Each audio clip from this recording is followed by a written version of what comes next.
Então, hoje, pessoal, nós vamos começar a estudar os pressupostos da responsabilidade civil.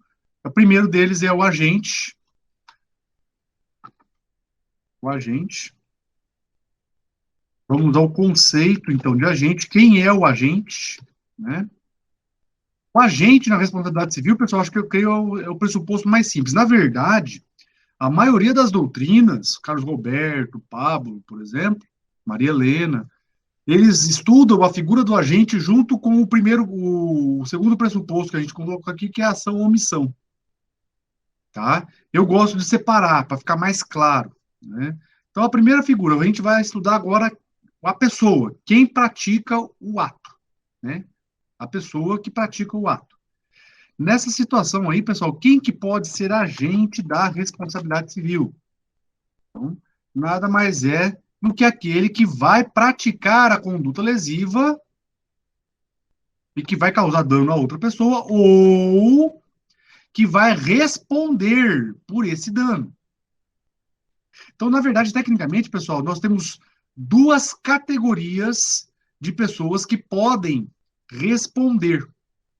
Aquela que pratica o próprio ato e aquela que vai responder por um ato que não praticou.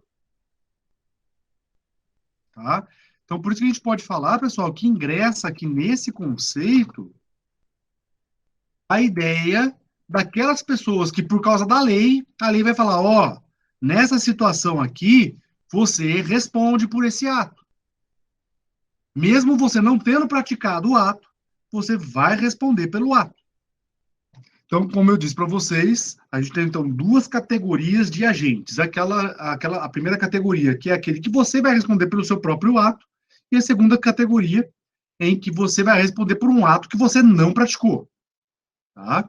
Por um ato que você não praticou, mas a lei está mandando você responder. Tá? Quais são agora, pessoal, quais são essas situações?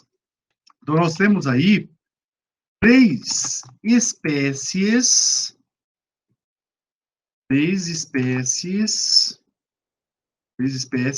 de agente. Três espécies de agente. A primeira espécie, pessoal,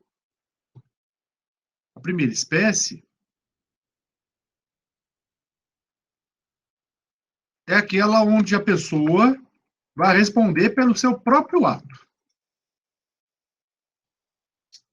Aquela onde a pessoa vai responder pelo seu próprio ato.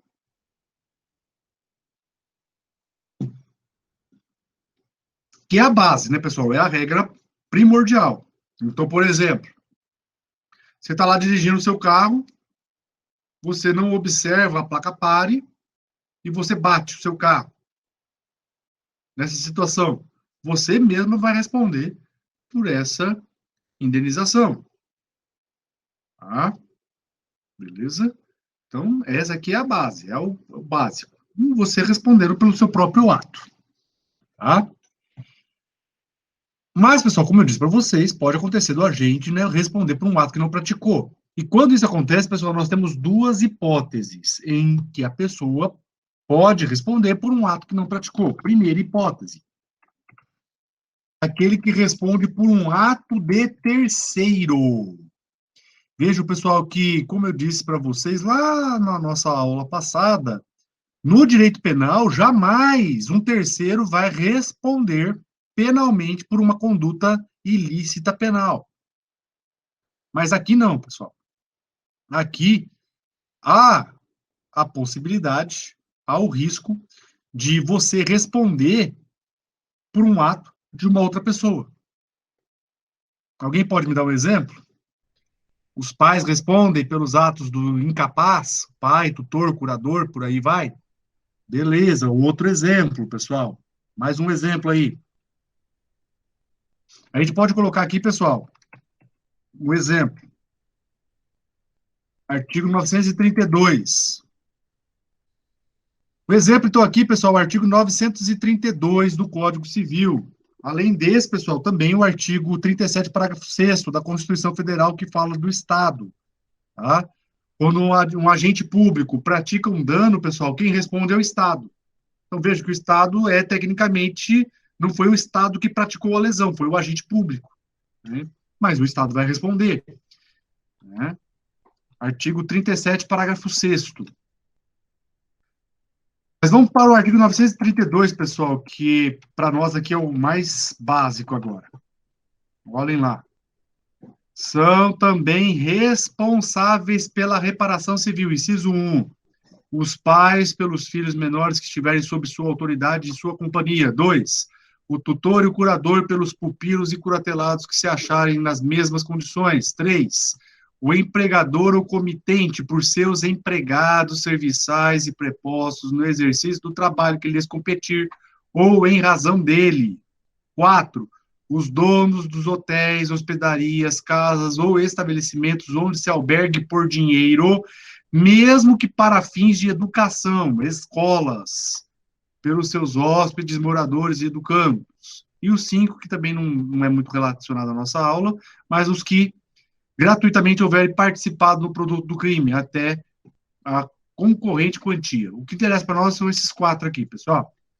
Vejo que essas 4 figuras aqui, nós temos uma pessoa que está sendo responsabilizada por um ato de um terceiro. Então, aqui, o pai sendo responsabilizado pelo ato do filho, o tutor e o curador sendo responsabilizado pelos atos do seu pupilo ou curatelado, o empregador sendo responsabilizado pelo ato do seu empregado, e o dono do hotel, hospedarias, pelos atos dos seus hóspedes, moradores e educandos. Então, veja, pessoal, são situações onde uma pessoa está respondendo por um ato de terceiro. Isso no direito civil pode acontecer, como vocês estão vendo aqui, pessoal, né?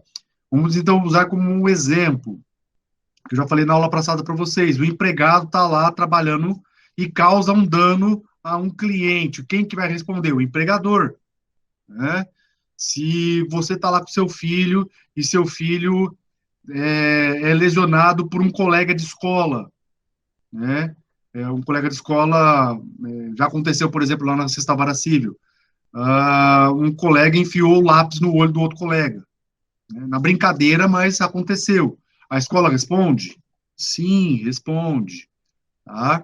É que nesse caso aqui, como é a escola estadual, foi para a Sexta Vara, porque é o Estado, mas a ideia é a mesma aqui na escola particular, tá? Só que em relação a isso tem mais uma série de fatores que depois a gente vai estudar especificamente. Mas vamos pegar um exemplo mais grave, pessoal, que foi o que aconteceu há uns 10 dias atrás, com a adolescente lá de 14 anos que atirou na amiga, né? Vejam, quem que vai responder por isso, pessoal? Na esfera penal, já vou falar para vocês que eu acho muito difícil alguém ser responsabilizado. Primeiro porque quem atirou a adolescente é inimputável, é menor de 18 anos. Então, ela vai responder por um ato infracional. O adolescente que levou a arma também é menor, então vai responder por ato infracional. O pai da menina talvez responda criminalmente por ter demorado na prestação do socorro, né? Mas eu acho difícil responder por homicídio. E o pai do guri, que acho que é o dono da arma, também acho muito difícil responder por homicídio. Então, na verdade, pessoal, por que está se batendo tanto na tecla da investigação? Por que a polícia ainda está trabalhando tanto na investigação e não encerrou logo o caso, considerando que é tudo penalmente inimputável? Porque, na verdade, pessoal, a importância, a mãe da menina deve estar, por orientação de advogado, batendo bastante nessa tecla por causa da responsabilidade civil, pessoal. Porque, tecnicamente, no direito penal, a adolescente não vai responder, mas no direito civil, o pai dessa adolescente vai responder, sim, pela indenização. O pai do adolescente, do namorado, também vai responder, porque foi ele quem levou a arma para lá. Então, veja, pessoal, que no direito civil, ainda que no direito penal não haja o crime, não seja configurado o crime, mas no direito civil vai haver responsabilidade civil, tá? Então, aqui nós temos aí várias situações de casos práticos onde nós temos uma pessoa respondendo por atos de terceiro. Em relação ao Estado, pessoal, a mesma coisa. Vocês vão ver, por exemplo, lá na responsabilidade civil de trânsito, que a polícia militar ou o bombeiro, que provocar um acidente, mesmo ele estando em ocorrência com a giroflex e o sinal é, de áudio ligado, né, a sirene ligada, se ele provocar um acidente descumprindo uma norma de trânsito, o Estado responde. Por quê? Porque mesmo ele estando em ocorrência, ele não pode descumprir normas de trânsito e causar acidente. Então, se ele fura um sinal vermelho e causa acidente, o Estado é responsável, né? Responsabilidade por um ato de terceiro. No caso aí, o preposto da administração pública. Aí, ó, temos um exemplo. O gostoso da responsabilidade civil, pessoal, é que muita coisa que a gente vai ver aqui, ou vocês já viram acontecer na prática, ou já viram uma notícia, ou aconteceu com um parente, ou aconteceu com um amigo, ou aconteceu na sua cidade. Então, é bem interessante isso. Em relação aos animais, pessoal, próximo tópico aqui, ó. Quando você responde por fato da coisa ou do animal. Fato da coisa ou do animal. E aí nós temos aí 3 artigos, pessoal. Eu já falei para vocês, aí, em relação ao artigo 936, né? Vamos olhar lá de novo. É o que é o caso lá da responsabilidade presumida, né? Culpa presumida. O dono ou detentor do animal ressarcirá o dano por este causado se não provar culpa da vítima ou força maior, pessoal. E aí eu falei para vocês, né, do exemplo da Macarena, que vai que a Macarena fuja e aí ela ataca alguém na rua, né? Tecnicamente eu vou responder, a não ser que eu prove culpa exclusiva da vítima. Por exemplo, a vítima atacou uma pedra na Macarena, ou a vítima chutou a Macarena, por isso que a Macarena atacou ele, né? Nessa situação, então, culpa exclusiva da vítima, tá? Uma outra situação, pessoal, que também eu acho que eu já devo ter falado do exemplo para vocês, né? Da amiga da minha mãe que apoiou na grade, né? E ela viu que o cachorro estava lá, ela apoiou na grade. E aí o cachorro grudou no braço dela, né? O filho brasileiro da minha mãe grudou lá no braço dela. Nessa situação, a minha mãe é responsável, pessoal? Não, porque aí vai entrar culpa exclusiva da vítima, né? Outro ponto importante que acontece aqui nessa situação é a questão da lesão provocada por objetos. E aqui a gente tem 2 artigos, pessoal, muito importantes, né? Por exemplo, aliás, eu sublinhei errado, esses 2 aqui, artigo 937 e o artigo 938, né? Aquela situação onde você tem lá o seu vizinho que está construindo e aí a construção derruba alguma coisa no seu imóvel, no seu carro. Nessa situação, o dono da obra vai responder, né? Inclusive, a gente viu a responsabilidade lá na empreitada no semestre passado.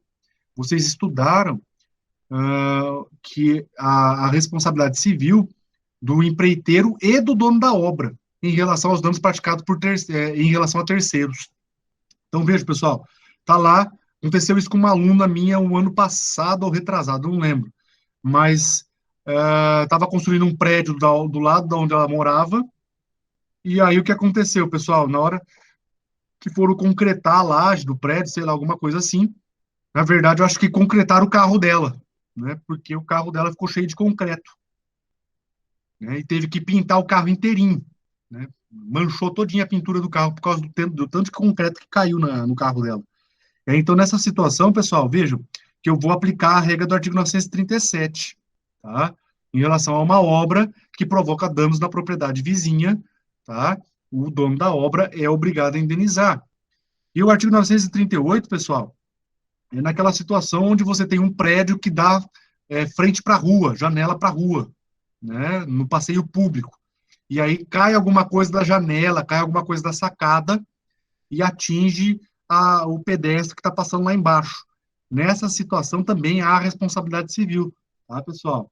Então, se você é acostumado a jogar água pela janela, né, e tal, né, quando você é criança, né, que você vai lá, gospe pela sacada para ver se atinge, se acerta lá alguém lá embaixo, quem nunca fez isso, né? Foi lá no apartamento e, né, fez umas presepadas dessas, né?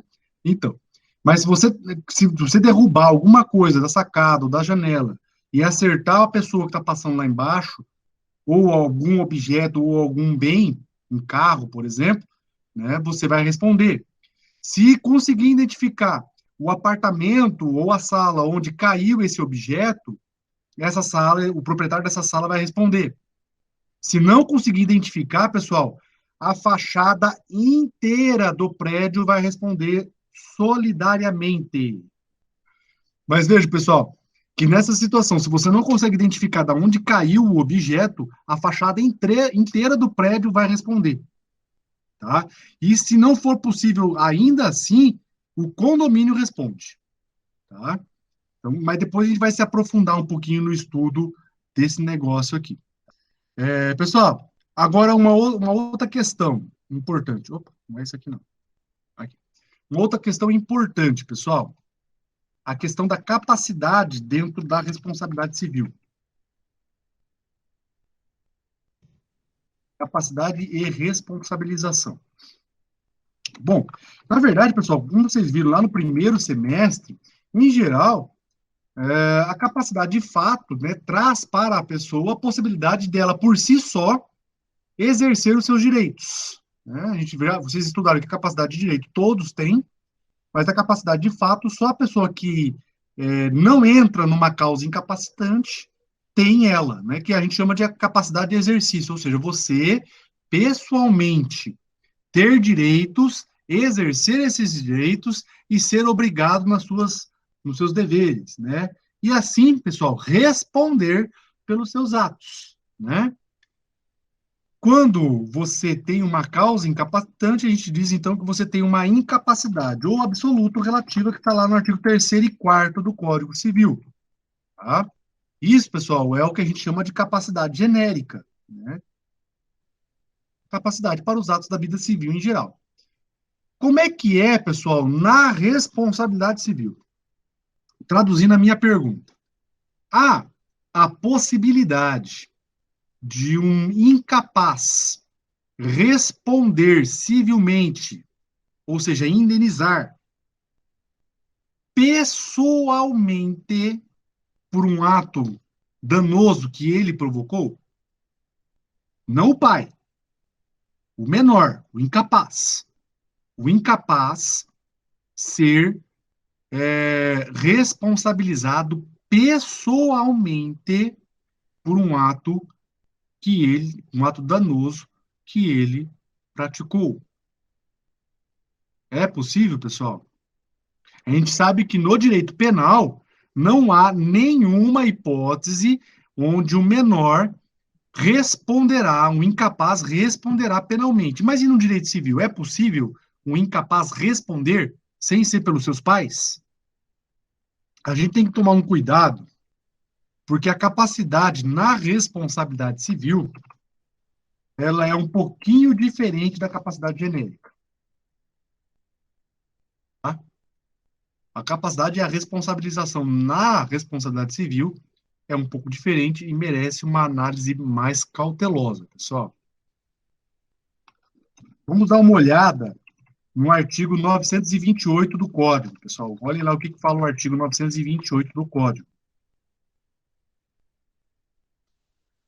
O incapaz responde pelos prejuízos que causar se as pessoas por ele responsáveis não tiverem obrigação de fazê-lo ou não dispuserem de meios suficientes. Olhem aí, pessoal.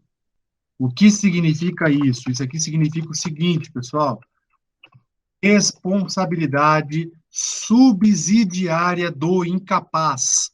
Traduzindo isso, o incapaz responde de forma subsidiária. Quando que o capaz vai responder? O incapaz vai responder, pessoal, pessoalmente e diretamente com o seu patrimônio. Primeiro, se o seu representante, pai, tutor, curador, não estiver obrigado a responder. O que, na verdade, pessoal, é muito difícil. Tá? É muito difícil essa primeira situação acontecer. Eu, particularmente, não consigo visualizar uma situação onde o pai, ou o tutor ou curador não responda. Tá? Mas a segunda hipótese pode acontecer, pessoal. Que é essa daqui, ó. se o representante não dispor de recursos financeiros suficiente para isso e o patrimônio do menor suportar a reparação. Vamos supor, pessoal, que o menor tenha patrimônio, seja porque ele recebeu uma herança e o pai não, os pais não têm patrimônio, são trabalhadores, sem condições e tal, mas o menor tem patrimônio, o incapaz tem patrimônio. Ou porque esse incapaz, esse menor, ele é um youtuber e está ganhando dinheiro no YouTube. Ou no Instagram com public post, sei lá, hoje tem, né? Tem a menor aí que ganha mais dinheiro que professor, que não é muito difícil, né? Ou esse menor é um cantor de funk. Aí. Não, mas vamos tomar por base Sandy Júnior, né? Sandy Júnior, né? Os pais dele são ricos, tal. Mas vamos supor que o Sandy Júnior fosse aí filhos de pais que não tinham aí dinheiro, né? Vamos dizer assim. Vamos supor que a Sandy ou o Júnior praticasse um dano e os pais não tivessem condições financeiras de suportar. Veja, pessoal, que quando crianças e adolescentes, Sandy Júnior conquistaram aí um patrimônio gigantesco, né? Patrimônio gigantesco. E eles teriam condições de suportar uma indenização? Sim.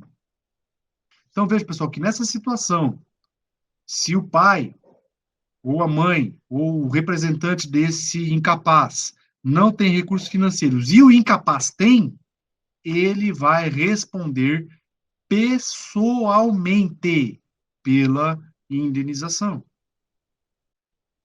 Como é que funciona essa indenização, pessoal? A gente chama isso aqui, a indenização aqui a gente fala que é uma responsabilidade mitigada. Vou colocar aqui. Responsabilidade mitigada. O que significa isso? Significa isso que a gente vai ver aqui agora. A indenização, pessoal, ela deve ser parágrafo único. Olhem lá. A indenização prevista nesse artigo deverá ser equitativa, não terá lugar se privar do necessário o incapaz ou as pessoas que dele dependem. Ou seja, pessoal, primeiro, detalhe que nós temos que observar, a indenização deve ser fixada de forma equitativa. Deve ser fixada de forma equitativa pelo juiz, principalmente no aspecto do dano moral. O que significa isso, pessoal? Significa que ele não vai condenar o mesmo valor que ele estivesse condenando os pais desse menor. Vamos supor que ele condenou em 20 mil reais em relação aos pais, em relação ao menor vai ser 10. Tá? Então vai ser uma indenização mais branda. Segundo, não poderá privar o incapaz e os seus dependentes do necessário para subsistência, ou seja, não vai poder deixar o menor sem dinheiro para sobreviver. Tudo isso que eu falei para vocês, pessoal, está nessa decisão do Superior Tribunal de Justiça no recurso especial 14.36.401 de Minas Gerais, que eu mandei para vocês aí no material de apoio, tá? Eu vou abrir para vocês aqui a ementa dessa decisão, e aí depois, pessoal, vocês deem uma olhadinha no inteiro teor. Tem muita informação, muita coisa importante para vocês aí nessa decisão de relatoria do ministro Luiz Felipe Salomão. Tá? Vocês podem olhar aqui na ementa, pessoal. A ementa, pessoal, é a súmula do julgamento, tá? É o resumo da decisão. Na ementa, o que ele falou? Ó, a responsabilidade civil do incapaz pela reparação dos danos é subsidiária e mitigada, artigo 928. É subsidiária porque apenas ocorrerá quando os seus genitores não tiverem meios para ressarcir a vítima. E é condicional e mitigada porque não poderá ultrapassar o limite humanitário do patrimônio mínimo do infante, ou seja, não vai poder prejudicar a subsistência desse menor e dos seus dependentes. Tá? E deve ser equitativa, tendo em vista que a indenização deverá ser equânime, sem privação do mínimo necessário para a sobrevivência digna do incapaz. Tá, pessoal? Então, isso aqui é uma jurisprudência bastante interessante sobre esse tema, tá? Depois vocês deem mais uma olhadinha, pessoal, no inteiro teor dela, que tem bastante informação, inclusive sobre o artigo 932, inciso 1, ó, tá? Que ao se referir à autoridade e companhia dos pais em relação aos filhos, quis explicitar o poder familiar, tá? Isso aqui depois a gente vai debater, pessoal, quando a gente for estudar mesmo o artigo 932, a gente vai debater uma expressão que tem lá, autoridade e companhia, tem uma corrente que fala que só responde o pai ou a mãe que tiver com a guarda. O pai ou a mãe, separado, que não tem a guarda, não responderia. Tá? Isso aí é uma teoria que é minoritária, não é a teoria majoritária nessa situação, mas a gente vai estudar isso especificamente na próxima aula, tá? Mas depois, pessoal, deem uma analisada, deem uma estudada nessa jurisprudência aqui, nessa decisão, que ela é bastante interessante. É um pouquinho longa, pessoal, mas ela é muito interessante, tem bastante conteúdo para vocês, tá? Bruno, tem limite de idade? Não, não tem, tá, Bruno? Desde que tenha patrimônio, não tem limite de idade.